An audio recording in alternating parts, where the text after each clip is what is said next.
Walang urungan. Yan ang iginigiit ng DOTC o ng Department of Transportation and Communication kaugnay ng nakaambang pagtaas ng pamasahe sa MRT at LRT.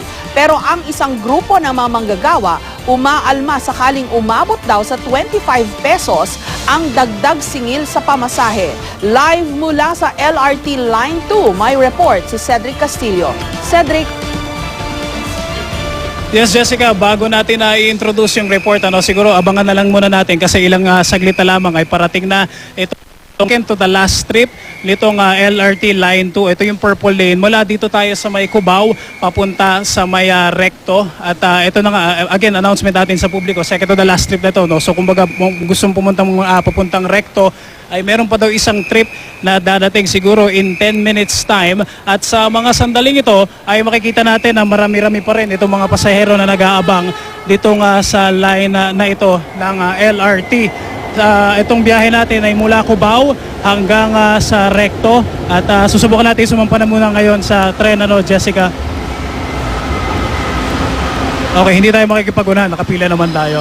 Samantala, Jessica, ay ayon sa DOTC ay hindi pa raw na ilalatag sa ngayon yung fare matrix pa na ayon sa Department of Transportation Transportation and Communications ay hindi pa raw na ilalatag yung bagong fare matrix doon sa LRT at saka sa MRT dahil nagpapatuloy pa raw yung public consultation doon sa aumento ng pasahe dito sa Metro Trains. Yung nga lang, gaya na nabanggit mo, ayon sa DOTC ay tila wala na raw urungan itong fare increase sa Metro Trains.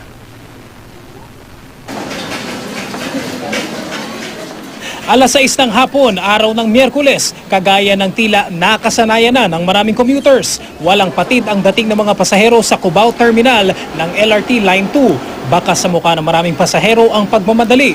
Ang mga kahera, walang tigil sa pagtanggap at pagsusukli ng barya. Pero ang bugsong ito ng mga pasahero, magkakaalaman kung magiging katulad pa rin sa mga darating na araw.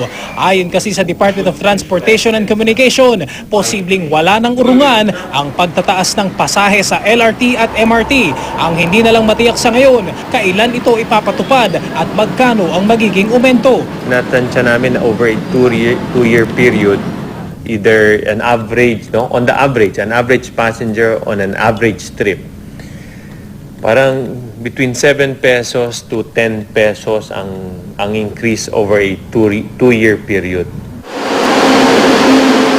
Hindi pa man nailalatag ng pamunuan ng mga Metro Train ang fare matrix, tila napapaaray na ang ilang pasahero. Para kay Aling Mirna, suki ng LRT, hindi raw dapat maging pabigat sa pasahero ang dagdag pasahe. Siguro hanggang 2 piso.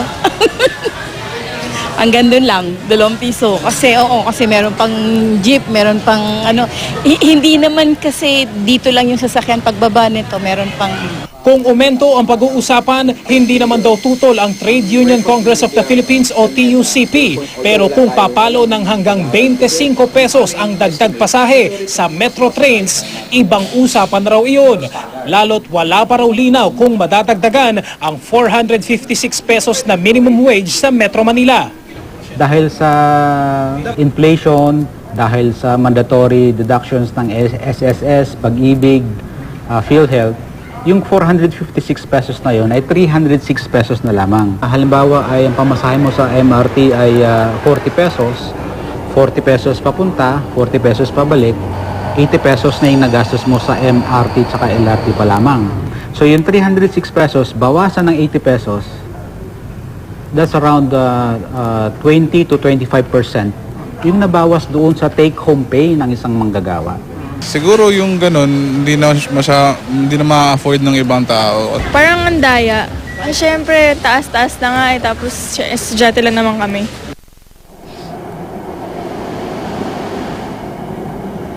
Okay, Jessica, nakausap din natin kanina sa pamamagitan ng telepono itong si Attorney Cabrera, yung spokesperson ng LRT. At ayon sa kanya, bahagi raw ng public consultation yung tinatawag nila na sensitivity study kung saan inaasahan daw nila na bahagyang bababa yung bilang ng mga pasahero ng LRT at saka ng MRT kapag naipatupad na daw itong increased fare. Yun nga lang daw, kumpiyansa pa rin daw ang pamunuan specifically ng LRT na eventually daw ay babalik sa normal yung kanila kanilang ridership o yung bilang ng mga sumasakay dahil marirealize daw ng publiko na mas convenient pa rin daw yung pagsakay ng metro trains. Jessica. Okay, pero kung ang estimate ngayon na Cedric ay yung 10 pesos na minimum sa MRT o LRT ay magiging 25 kalaunan, abay, masakit sa bulsa yan, ha?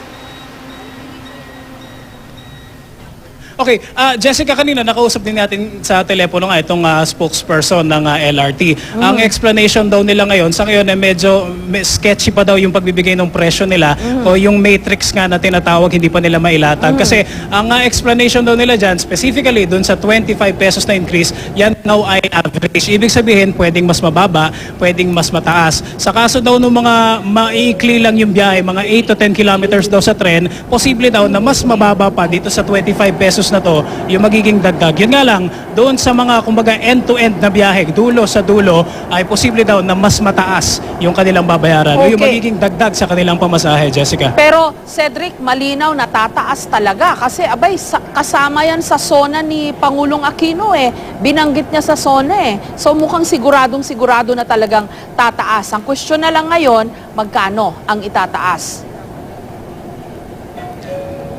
Yes, Jessica, as far as the concerned, mukhang tuloy na ito. Tsaka ang isa pang tanong is kung kailan may implement. Originally, ang plano is by August, may implement itong fare na ito. Pero sa ngayon ay nagpapatuloy pa rin yung public consultation para naman daw hindi talaga masilip, kumbaga, at para malinaw sa publiko kung ano o kung magkano yung magiging dagdag sa pamasahe sa LRT at saka sa MRT. Jessica. Okay, at kung sakaling talagang hindi na mapigilan yung pagtaas ng pamasahe dyan, baka pwede namang sabayan na nila nung pag-improve naman sa kanilang facilities at yung kanilang serbisyo, hindi yung mayat-maya tumitigil yung mga tren sa gitna ng riles at talaga nakikita natin nagbababaan yung mga pasahero sa mga alanganing lugar.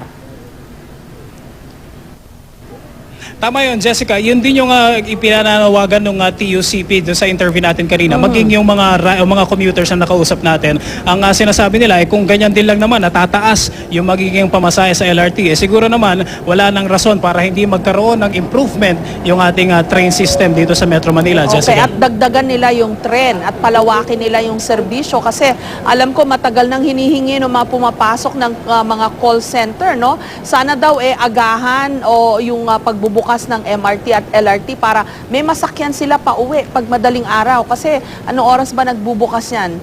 6, 7? Yeah, tama, Jessica. At may dagdag din natin, Jessica, paulit-ulit din natin yung mga stories natin these past few days tungkol sa traffic. At paulit-ulit din na mabanggit na itong mga metro trains ay isa talaga napaka-effective na transportation o kumbaga maganda siyang option para sa mga commuters. So siguro ito yung magandang pang-attract sa mga commuters pa para rin makaiwas sa traffic is maganda yung metro trains dito sa Metro Manila, Jessica. Okay, maraming salamat sa iyo, Cedric Castillo. Kumapit kang mabuti dyan, baka biglang mag-break yung sinasakyan mong LRT. Maraming salamat sa iyo.